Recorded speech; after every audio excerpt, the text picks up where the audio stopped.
예, 새 포도주는 새 부대에 담아야 한다. 새 부대, 새 포도주, 옛 포도주, 옛 부대, 옛 옷, 새 옷. 그렇게 지금 말씀이 나오고 있습니다. 새 포도주를 새 부대에 담아야 하지요. 옛 부대에 넣으면 그게 견디지 못하고 터져버리지 않겠습니까? 그렇죠?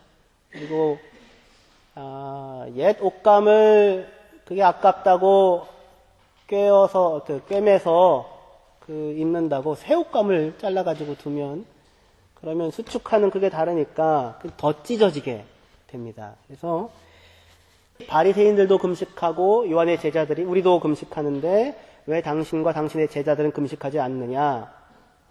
다른 곳에서는 예수님을 보고 먹기를 탐하고 포도주를 즐기는 사람이다.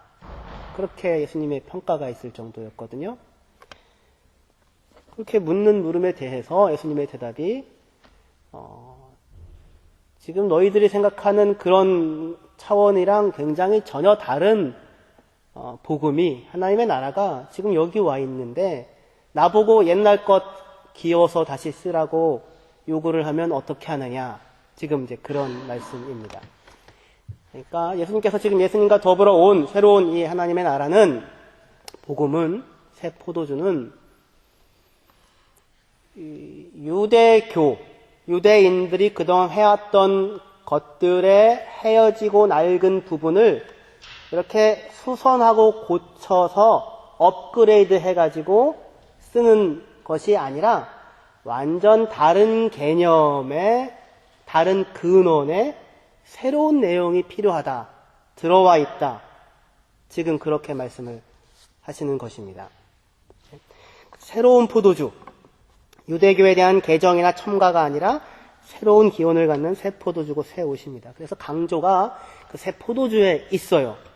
하지만 마태는 마가랑 누가랑 달리 마가랑 특히 누가는 훨씬 더 그 포도주의 새로움에 강조가 있지만 마태는 새 포도주에게는 새 부대도 필요하다라고 해서 부대도 강조해요. 그게 좀 다른 면입니다. 새 포도주를 새 부대에 넣어야 둘 다 보존된다. 그렇게 얘기해요. 두 개 다 보존된다, 둘 다 보존되어야만 한다라는 말은 마태복음에만 나와요. 똑같은 이 본문이 있는데. 그러니까 마태는 지금 예수님과 더불어 들어온 복음의 새로움, 새 포도주의 강력함, 그 막 발효해서 부글부글 끓어오르는 그런 것 뿐만 아니라 그것을 담아두고 숙성시킬 수 있는 그릇으로서의 부대, 형식, 그것도 중요하다. 그렇게 지금 이야기를 하고 있는 것입니다. 그래서 오늘 우리는 그 두 가지를 다 생각을 해보려고 해요. 새 부대는 새 포도주 때문에 필요한 것이었습니다. 그렇죠? 그게 새 포도주니까 새 부대가 필요했지요. 하지만 새 포도주는 또한 필연적으로 뭘 요구합니까? 낡은 부대가 아니라 새 부대가 필요하겠죠. 그렇죠. 그러니까 내용과 형식 사이에 인천 앞바다에 사이다가 떴어도 뭐가 없으면 못 마십니까? 곱부가 없으면 못 마시는 거죠. 컵이 없으면 못 마시는 것 아닙니까? 그러니까 사이다로 바다가 채워져 있어도 포도주가 새 포도주여도 담을 수 있는 그릇이 제대로 있어야 되지 않겠습니까? 그 두 가지가 다 같이 지금 있어야 하는 거예요. 하지만 먼저 새 부대는 그 포도주가 새 포도주였기 때문에 요구되었던 것이었습니다. 그것이 일단 더 중요하고 그리고 나서 그것을 담을 수 있는 더 튼튼한 부대 또한 필요하다. 그 얘기를 오늘 말씀을 통해 생각을 해보려고 합니다. 먼저 본문은 지금 우리가 읽었던 본문이 마태복음 9장 14절부터 26절까지 읽었는데요. 핵심이 되는 본문은 14절에서 17절까지의 본문인데요. 그 14절에서 17절까지의 본문은 앞과 뒤의 문단에 다 이렇게 연결되어져 있습니다. 그래서 먼저 14절에 보면 그때의 요한의 제자들이 예수께 나와 물어요. 언제요? 그때. 그때는 언제였습니까? 예수님이 마태를 부르고 세간에 있는 마태를 부르고 세리와 죄인들과 함께 잔치하던 그 그런 때였습니다. 그러니까 와가지고 이 물음을 묻는 것입니다. 그러니까 이 새 포도주, 새 부대에 대한 물음은 그러니까 그 문맥이 지금 앞에 나와 있는 내용과 연결되어 지금 나오고 있는 것입니다. 그뿐만 아니라 뒤에 18절에 보시면 예수께서 이 말씀을 하실 때에 한 관리가 와서 절하며 이르되 내 딸이 방금 죽었사오나, 이렇게 지금 한 관리가 얘기하죠. 언제요? 예수께서 이 말씀을 하실 때. 그러니까 이 지금 14절에서 17절까지의 본문은 앞에 부분이랑도 연결되고, 그죠? 그때에. 그 다음에 뒤에 18절부터 시작되어지는 새로운 이야기, 예수께서 이 말씀을 하실 때에 누가 와서 물어봤다 라고 하여 앞에 얘기, 뒤에 얘기가 다 지금 같이 밀접하게 관련이 있는 것입니다. 그러니까 앞문단, 뒷문단을 그러니 다 살펴봐야 합니다. 그 양쪽 문단에서 다 우리는 새로운 포도주를 만나게 됩니다. 새로운 복음을 만나게 됩니다. 복음의 새로운 힘과 능력을 발견하게 됩니다. 앞문단에서 핵심 구절은 우리 지난주에도 살펴봤지만 13절입니다. 한번 같이 읽어보면 좋겠습니다. 13절이요.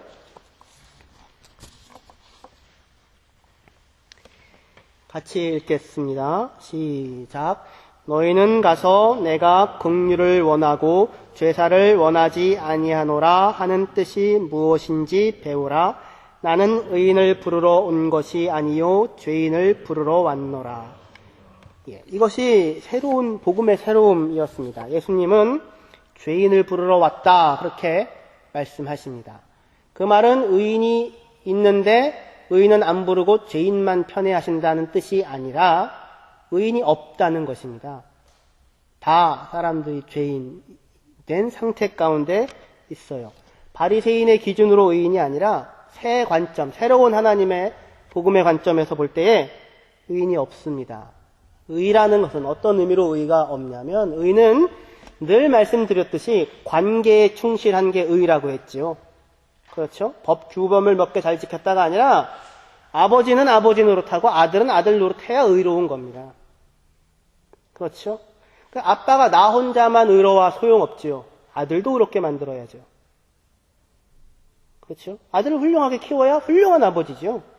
아버지 참 훌륭해요. 근데 아이를 보니 애는 개판이야. 그러면 훌륭한 아버지? 아니지요. 그렇죠. 의라고 하는 것이 그래서 항상 관계에 대한 것인데, 다른 관계가 아니라 하나님과의 바른 관계입니다. 하나님과 바른 관계를 맺고 자기 자신과 바른 관계를 맺고 사람들과 바른 관계를 맺고 있는 사람이 의인인데, 그런 사람들이 하나도 없는 것입니다. 그런데 하나님과 바른 관계 못 맺고 자기랑도 바른 관계 못 맺고 사람들이랑도 바른 관계 못 맺고 있으니 그런 사람을 죄인이라고 하는데, 건강하고 행복하고 온전하게 살 수 있겠습니까? 그럴 수 없지요.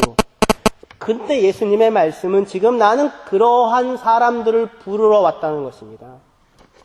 그러한 사람들을 불러 어디로 데리고 들어와요? 하나님 아버지와의 바른 관계 속으로 데리러 들어오겠다. 데리고 들어오려고 왔다. 라고 말씀하시는 것입니다. 그러니까 죄인을 부르러 왔다는 것은 그렇게 하나님과 바른 관계를 못 맺고 다 관계가 흐트러져서 건강하지 못하고 행복하지 못하고 목적도 못 찾고 상처 입고 병들어 있는 사람인데, 죄인인데 중풍병에 걸려서 못 움직이고 있는데 12년 동안 혈루증 때문에 사람들과 함께 살 수 없는 격리된 여인들이기도 했는데 세간에 앉아있는 세리인데, 그렇죠? 그런데 그 사람들을 찾아 불러 아들 예수가 아버지 하나님과 맺고 있는 그 관계로 그 사람들을 초청해 드리는 것입니다.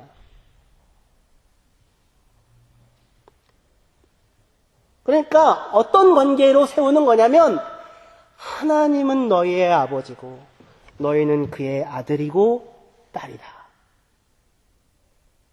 그 관계로 부르시는 것입니다.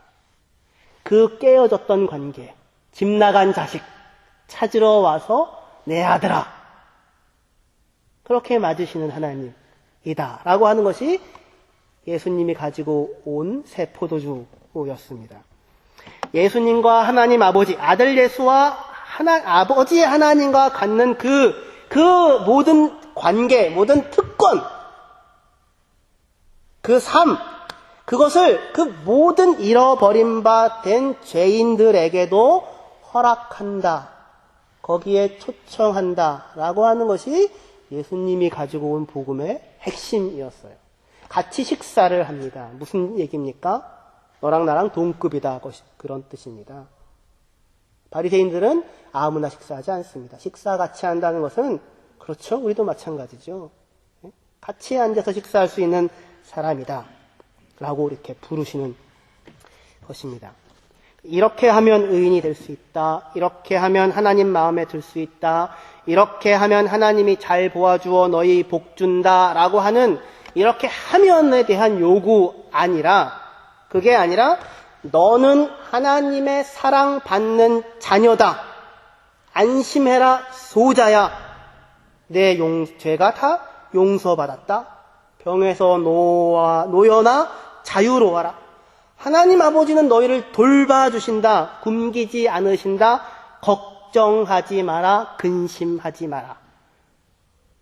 하늘에 계신 우리 아빠, 그렇게 하나님을 불러라. 내가 하나님을 아빠라고 부르듯이 그 관계를 세워놓고 계시는 것입니다.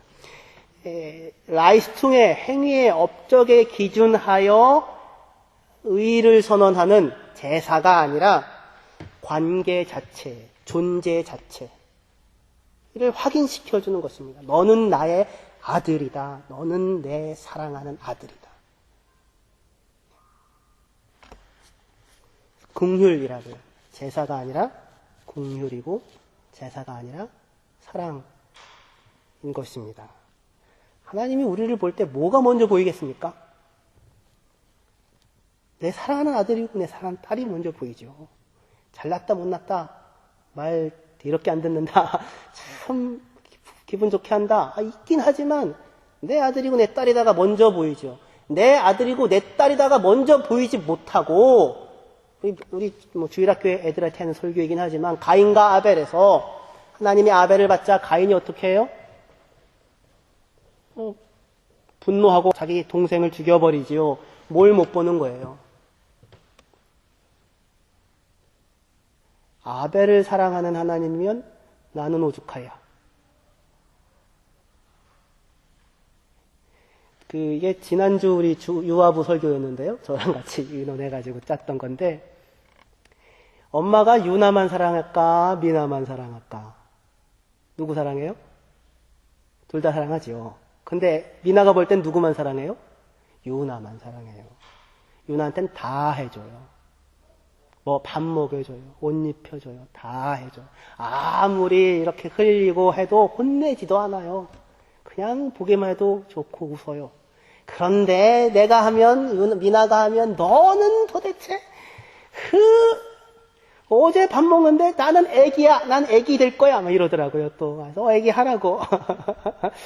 유나한테 언니라고 해. 그랬더니 그건 또 하기 싫어가지고 난 좀 컸어. 그래서 이제 또 부모가 아이가 어리니까 동생이니까 사랑이 필요하니까 연약한 자이니까 그에게 더 신경 쓰고 더 해주는데 그거를 못 보고 엄마는 쟤만 사랑해.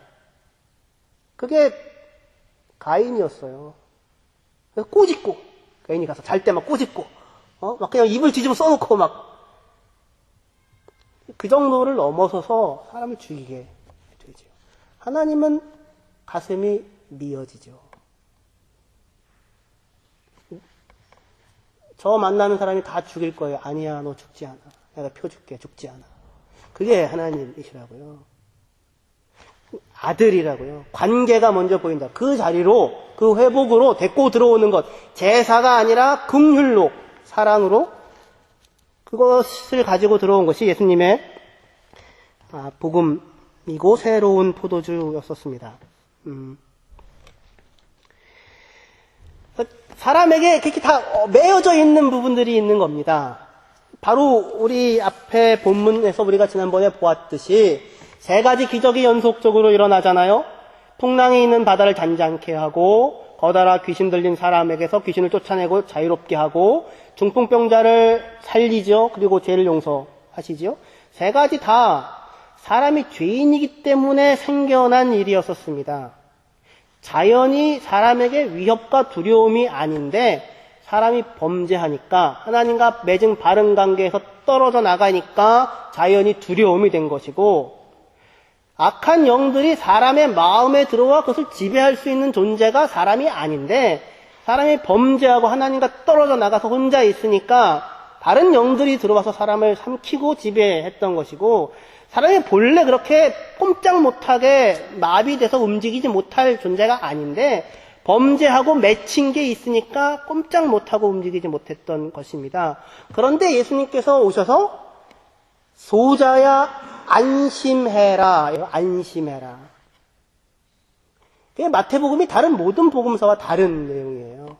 안심해라 소자야. 걱정하지 마라. 맺혀 있는 것. 너 죄 용서 받았어. 마음을 풀어놓으십니다. 그리고 이 자리 들고 일어나 가.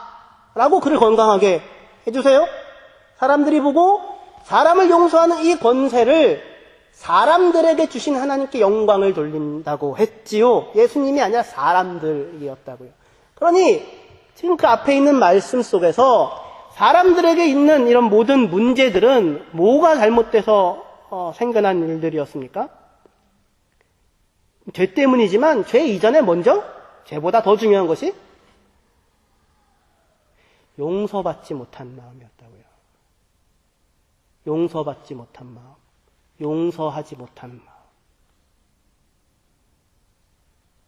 서로가 서로에 대하여 용서와 용납과 신뢰와 기다림과 믿어줌과, 그리고 내가 잘못했을 때 기꺼이 내 자존심을 꺾고 용서를 구하고, 용서를 구하면 상대방은 기꺼이 마음을 열고 안아주는 그런 것이 있었다면, 그것을 알았다면, 그런 분이 하나님이라는 사실을 알고 있었다면 하나님과의 관계 속에서 이렇게까지 사람이 멀리 떠나갈 일이 생기지 않았을 것입니다.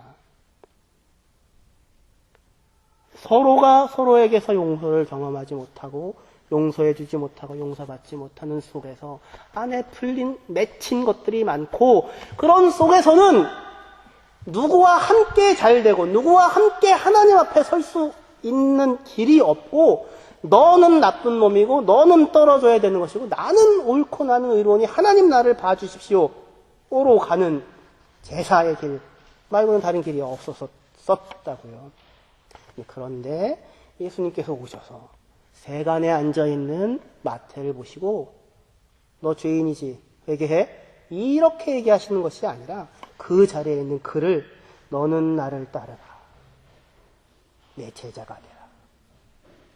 너는 내가 지었고 내가 만들었다. 라고 사람을 사람으로서 불러 계신다. 용서가 전제되고 긍휼이 전제되고 신뢰가 전제되고 믿음이 전제되고 언제든지 나올 수 있는 그 관계가 전제되어지는 것으로 불러주신 것. 그것이 새 포도주의 능력이고 힘이었던 것입니다.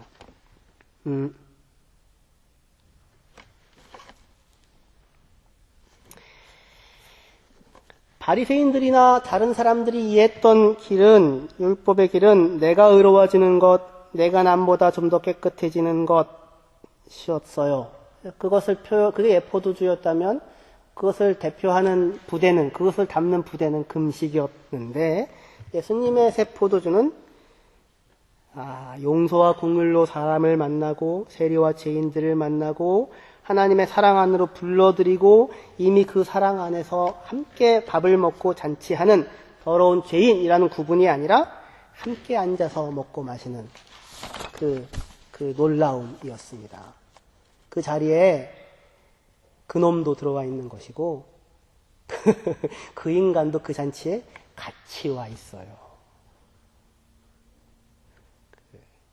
마태의 잔치에 그 세리와 죄인들이 다 서로 사랑하고 좋아했던 세리와 죄인들은 아니었을 거 아니에요. 그런데 그렇지 않고 그 사람도 여기 불러와 있고 다른 사람도 여기 불러와서 함께 앉아서 잔치를 하는 이 감당할 수 없는 일을 예수님 안에서 그게 벌어지고 일어나더라고요. 놀라운 것입니다. 이거는 쉬운 일이 아닙니다. 우리가 어디서 잔치, 당장 밥퍼 봉사를 하든지 어디에서 이렇게 음식을 나눠주는 봉사를 해본다고 합시다. 양복 입고 점잖은 분들이 오시겠습니까? 그게 아니라 막 그냥 깽판 치고 난리 치는 분들도 오시죠. 맨날 밥이 있다 할 것을 주면서 먹으라고 해. 주려면 제대로, 아니면 하지를 말든지 이렇게 하시는 분들을 시작하여서 여러분들이 다 오시겠지요. 예수님의 잔치 자리에도 그러한 사람들이 다 같이 들어가 있었다고요. 뭘 민증 까봐? 당신 알코올 무슨 중독의 경력이 있어? 살인죄가 있어? 저기 범죄 증명서 좀 꺼내와가지고 한번 보여줘. 거기 이상 없는 사람만 이 잔치 자리에 들어올 수 있어가 아니었잖아요. 다 데리고 들어왔다고요, 다. 감당이 안 되는 거죠. 그 감당이 안 되는 그것이 복음이었다고요. 소자야, 안심해라. 내 죄가 다 용서받았다. 하나님 너의 아버지다. 네 아버지가 너 만들었다. 네 인생과 함께한다. 네 인생을 값지고 고귀하게 여기신다. 그것이 새 포도주의 강력함이었습니다. 감히 담아놓을 부대가 없는 거예요. 이게 얼마나 힘듭니까? 그 새 부대가 중요한 것입니다. 그 새 부대가 힘든 것입니다. 옛 부대보다 훨씬 강해야 됩니다. 옛 부대에는 죄인들은 다 밖에다 집어넣고 의인들만 안에다 집어넣고 이렇게 문 닫으면 되는 거였어요. 근데 이 새 부대는 뭐예요? 이놈 저놈이 다 와가지고 같이 잔치하는 그거를 감당해야 되는 부대인 거예요. 원수들과 함께 같이 있는 자리에 들어와 있는 오른쪽 뺨을 때리는 인간과 함께 같은 잔치 자리에 들어와 있는 그 부대였습니다. 그것이 하나의 새 포도주와 새 부대의 내용입니다. 또 하나 우리가 뒤에서 볼 수 있는 새 포도주와 새 부대의 내용이 있습니다. 우리가 읽은 본문에서 금식은 혼인잔치와 비교됩니다. 그렇죠? 왜 금식하지 않느냐? 야, 신랑이랑 같이 있는데 혼인잔치하고 있는데 어떻게 금식하냐? 근데 그 금식은 다른 어떤 것이 아니라 슬픔이라고 하는 내용으로 표현이 됩니다. 15절 한번 읽어보겠습니다. 15절. 같이 읽겠습니다. 시작. 혼인집 손님들이 신랑과 함께 있을 동안에 슬퍼할 수 있느냐? 그러나 신랑을 빼앗길 날이 이르리니 그때에는 금식할 것이니라. 아멘. 혼인집 손님들이 신랑과 함께 있을 동안에 슬퍼할 수 있느냐? 그러나 신랑을 빼앗길 날이 이르리니 그때는 금식할 것이라 합니다. 원래 마가복음에는 혼인집 손님들이 신랑과 함께 있을 동안에 금식할 수 있느냐? 그럴 수 없다. 하지만 신랑을 빼앗길 날이 이를 텐데 그때 금식한다 라고 얘기합니다. 근데 마태는 금식을 슬픔으로 바꿔놓습니다. 그래서 마태가 지금 볼 때의 금식의 핵심은 슬픔입니다. 슬퍼서 하는 금식, 밥맛이 없어져서 하는 금식, 절망해서 하는 금식. 해놓고서 그 다음에 유명한 야이로의 회당장 야이로의 딸을 고친 내용입니다. 근데 우리 마태복음 본문에는 그런 내용이 없어요. 회당장 야이로 이름 없고 회당장도 아니에요. 그러니까 성경 볼 때 주의하셔야 돼요. 마태에서는 그냥 관리예요. 한 관리가 딸이 죽었다고 해서 옵니다. 그러니까 지금 슬픔, 금식, 슬픔, 그것과 다른 어떠한 것을 이렇게 제시해 놓고서 그 뒤에 슬픔 당할 수밖에 없는, 절망할 수밖에 없는 두 사람의 인물을 그 소개를 등장을 시키고 있습니다. 한 관리의 딸이 어려서 죽습니다. 다른 복음서에 따르면 몇 살이에요? 12살. 어려서 딸이 죽습니다. 그리고 12년 동안 혈루증을 앓고 고통하는 여인의 모습, 슬픔과 절망의 모습을 보여줍니다. 23절에 보면 예수께서 그 관리의 집에 가서 피리 부는 자들과 떠드는 무리를 보시고 말하는데, 떠드는 무리란 곡하는 무리입니다. 아이고 아이고 아이고 아이고 곡소리가 납니다. 그러니까 잔치집 장면에서 혼인집 장면으로 예수님의 오심 복음을 얘기하고, 그 음식과 관련된 논쟁에서 그 음식을 슬픔이라는 표현으로 규정하고 나서는 장면이 상갓집으로 옮겨지는 것입니다. 어린 딸을 잃은 한 관리는 슬픔과 절망에 빠질 수밖에 없지요. 그러니 일부러 금식하려고 하지 않아도 밥맛이 없어서 밥이 목에 들어가겠습니까?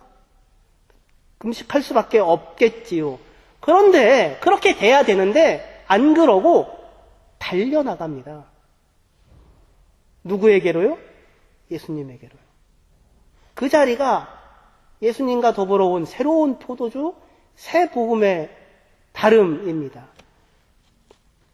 그에게서 예수님에 대한 소식은 그 딸이 죽은 그 절망을 넘어서서 달려갈 수 있는 그런 희망의 내용이었습니다.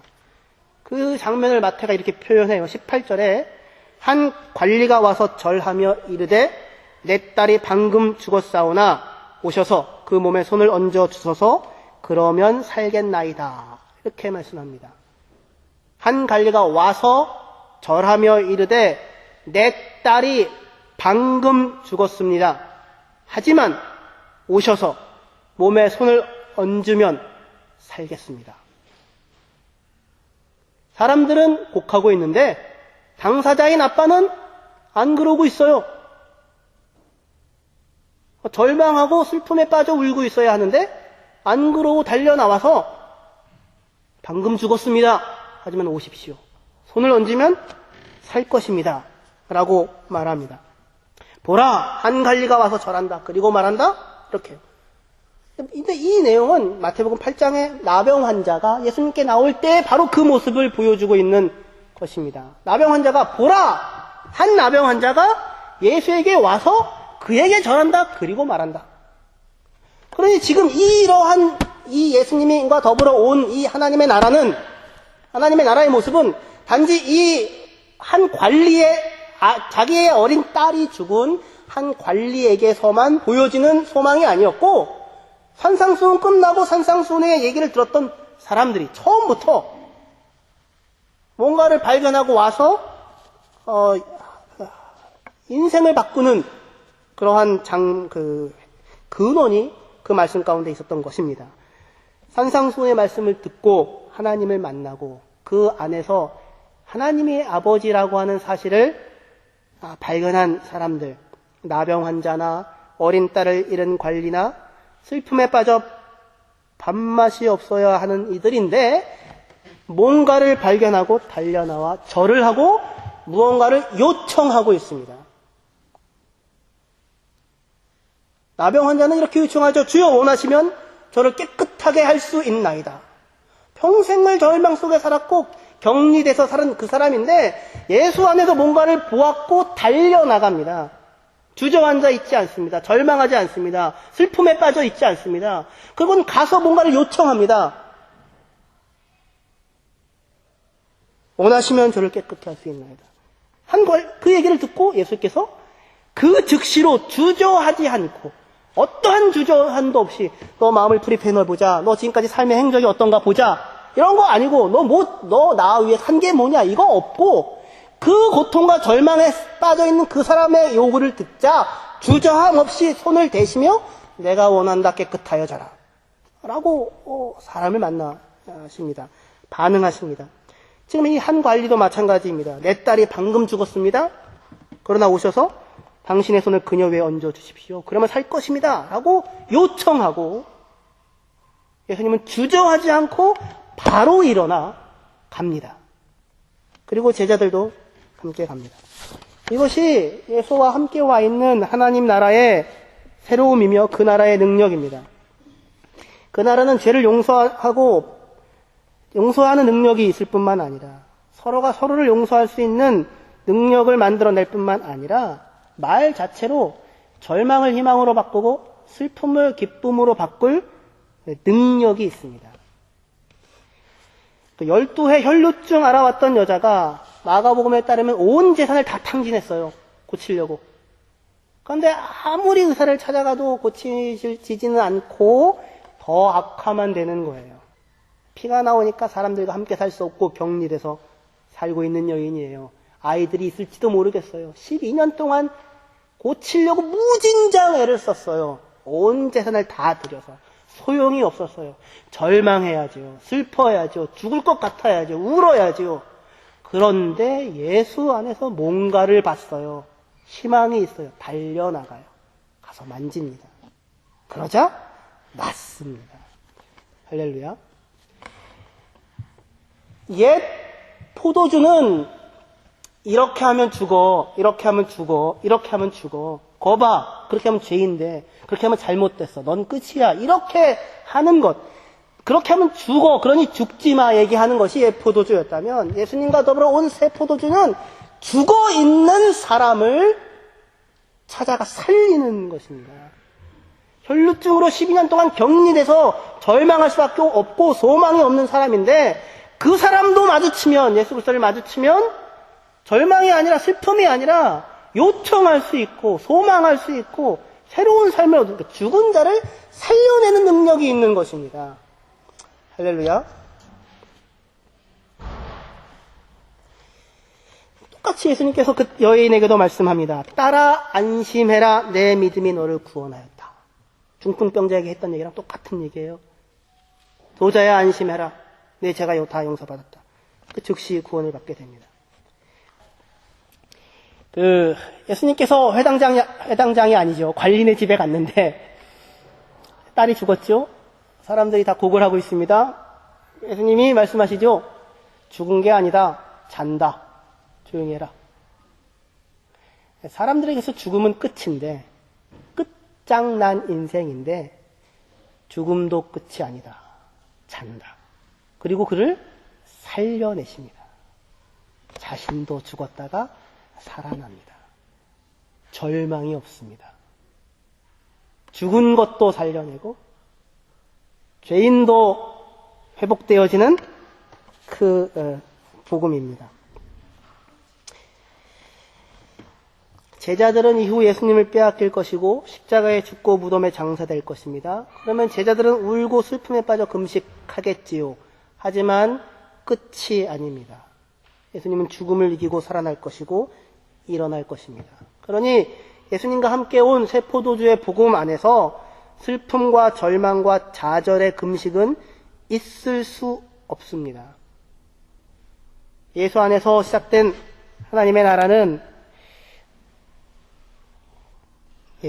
절망을 넘어섭니다. 슬픔을 넘어섭니다. 죽은 자를 살려냅니다. 그것이 새 포도주라면 새 포도주를 담을 수 있는 부대는 어떤 부대여야 하겠습니까? 죽음을 넘어서는 부대여야 합니다. 죽음으로 터져버리면 안 되는 부대여야 합니다. 상황의 어려움으로 절망해버려서는 안 되는 부대여야 합니다. 울고 밥맛 없어서 그런 탄식하는 금식의 부대가 아니라 희망에 의하여 달려나가는 부대이며 희망에 의하여 앞으로 나가기 위하여 금식하는 금식의 부대여야 합니다. 할렐루야. 새 포도주는 사람들 사이에 죄를 용서할 수 있는 능력을 줍니다. 그러니 그 부대는 훨씬 강해야 합니다. 죄인들을 다 집어넣고 같이 살 수 있는 부대여야 합니다. 얼마나 힘들고 어려운 일인지 모릅니다. 하지만 그것을 예수 그리스도의 복음은 해낼 수 있습니다. 어떻게 해요? 그 복음은 죽은 자도 살려내는 능력이 있기 때문입니다. 절망할 수 없는 슬픔으로 끝나는 것이 아니라 죽은 것도 다시 살려내는 새로운 생명과 새로운 삶을 주는 복음의 능력이 있는 복음이기 때문에 그 안에 들어올 수 있는 것입니다. 복음의 새로움이고 죽은 자를 살리며 그 삶에 항상 새로운 빛과 소망을 주시는 그 예수 그리스도의 새로운 포도주입니다. 그 새로운 포도주를 담을 수 있는 부대가 제가 되기를 원하고 그리고 길 한인선교교회와 여러분들이 되어지기를 원합니다. 기도하겠습니다.